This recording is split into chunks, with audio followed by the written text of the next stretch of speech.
Hello and welcome everybody to a new video. Today the car I am reviewing is the 1994 Nissan R32 GTR V-Spec 2. It is one of the legendary 90s Japanese sports machines alongside cars like the Toyota Supra and Honda NSX. You can get this car from the used car dealership for 176,000 credits, which makes it the cheapest car I've reviewed yet. Although it's not overly expensive, at least in Gran Turismo terms, it still packs a lot of performance. 306 horsepower, which is surprisingly still very speedy, even when you factor in how heavy this car is. Because at a stock weight of 1,500 kilos or 3,306 pounds for my American viewers, it's not particularly light. The reason this car is so heavy though is mainly down to the all-wheel drive system, which is set up brilliantly. It is very grippy with the sports hard tyres, the same tyre compound using the Ferrari F430 and GT7. The GTR also generates downforce with its rear wing, increasing the grip even more. The only problems that I've seen with the handling is that the GTR does understeer a little, which is expected from a car with the weight distribution almost as bad as the Toyota Prius, with a 60-40 weight split. It's also rather unstable under high-speed braking, especially when you increase the power, but it's not enough to make the car undrivable, but definitely enough to be cautious under heavy braking.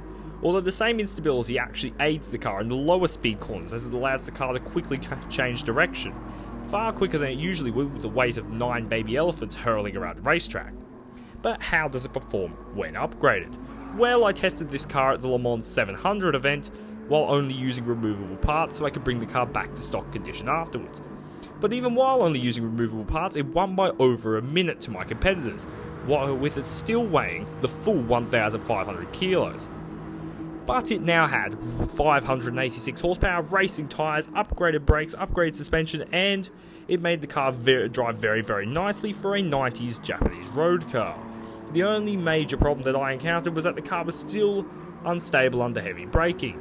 But they didn't spend much time tuning, so I'm sure messing with differential suspension settings would have resolved the problem, or maybe even brake bias, but I didn't do any of that, and still won, meaning the car is a capable track machine.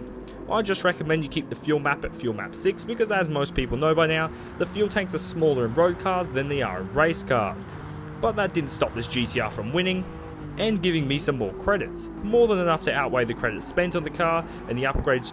Generally, I feel like this car is well worth the purchase next time it enters the dealership, as it is very good stock and around the track, and is cheaper than the Ferrari I reviewed last video, which isn't really much of an achievement, but it is cheaper.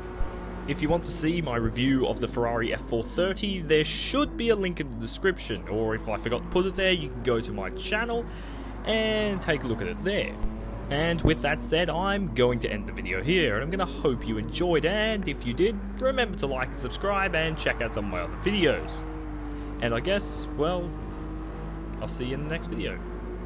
Bye.